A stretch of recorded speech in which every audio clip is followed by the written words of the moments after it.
Assalamualaikum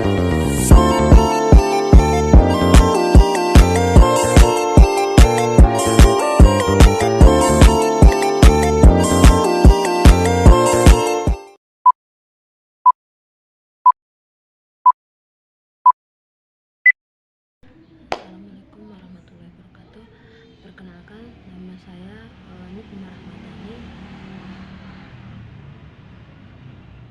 dengan Nukmah Rahmadani, jurusan Hukum Ekonomi Syariah, semester 7.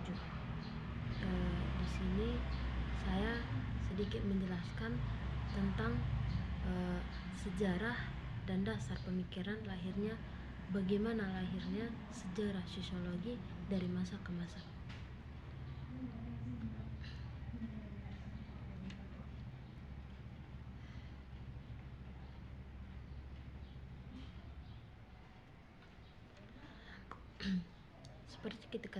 Seperti kita ketahui bahwa ada banyak ilmu pengetahuan, banyak sekali ilmu pengetahuan. Salah satunya sosiologi, di mana sosiologi ini dapat dipastikan memiliki sejarah terkait dengan dasar pemikiran munculnya cabang ilmu pengetahuan tersebut. Dalam mengawali materi tersebut, sosiologi hukum merupakan salah satu objek kajian dari studi ilmu hukum.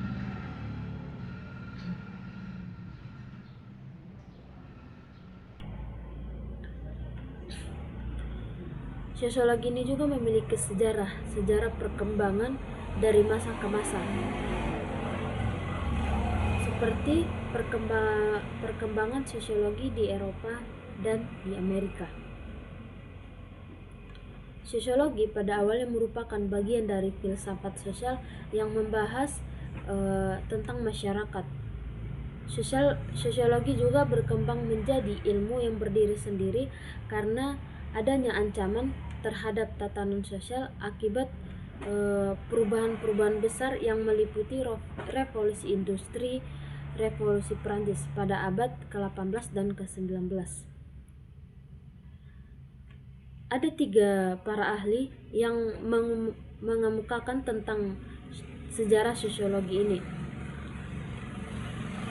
Yang pertama itu Auguste Comte. Beliau melihat bagaimana dampak negatif perubahan-perubahan yang terjadi pada masyarakat Eropa.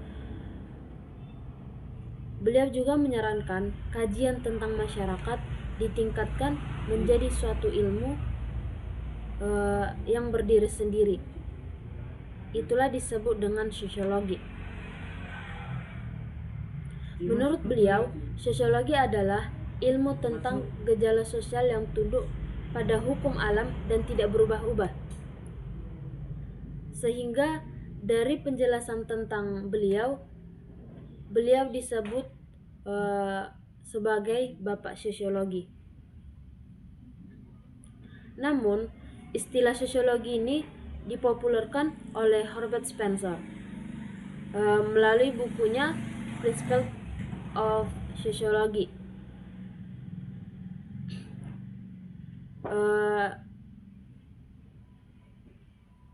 Sedangkan Emile Durkheim merupakan beliau yang mengembangkan ilmu tersebut. Beliau juga mengembangkan metodologi sosiologi melalui bukunya yang berjudul The Rules of Sociology's Method. Ketiga para ahli tersebut merupakan bagian dari sejarah sosiologi yang berkembang di Eropa dan Amerika.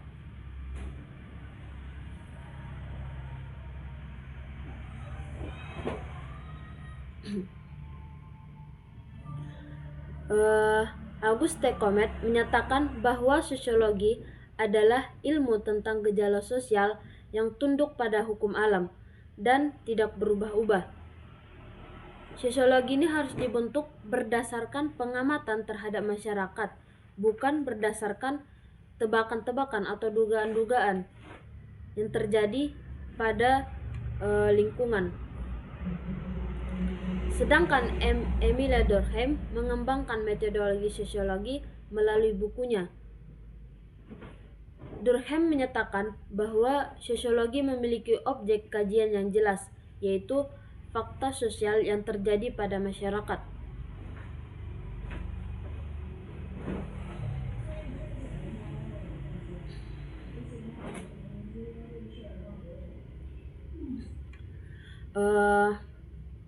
Perkembangan sosiologi di Indonesia.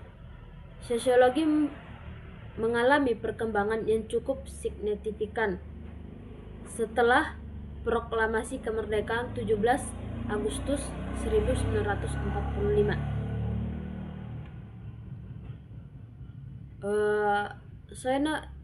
Soenario Kolopaking merupakan orang pertama kali memberikan kuliah sosiologi dalam bahasa Indonesia pada tahun 1948 di Akademi Ilmu.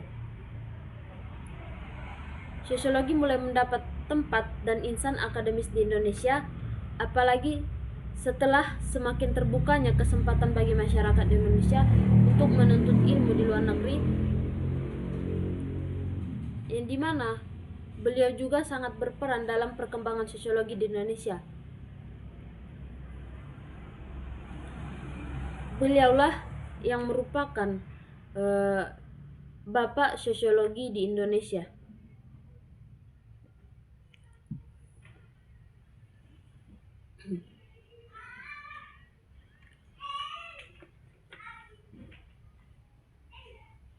Sejak lahir, manusia telah lahir dan bergabung dengan manusia lainnya dari dalam wadah bernama masyarakat. Itulah yang disebut dengan masyarakat yang berkelompok.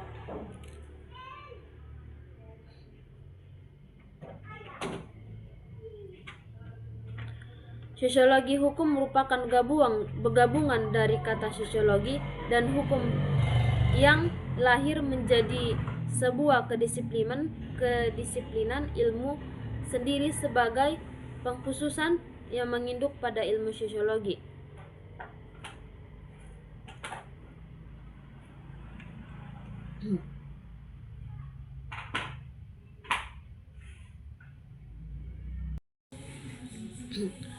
Baiklah, cukup sekian yang bisa saya sampaikan tentang sejarah sosiologi.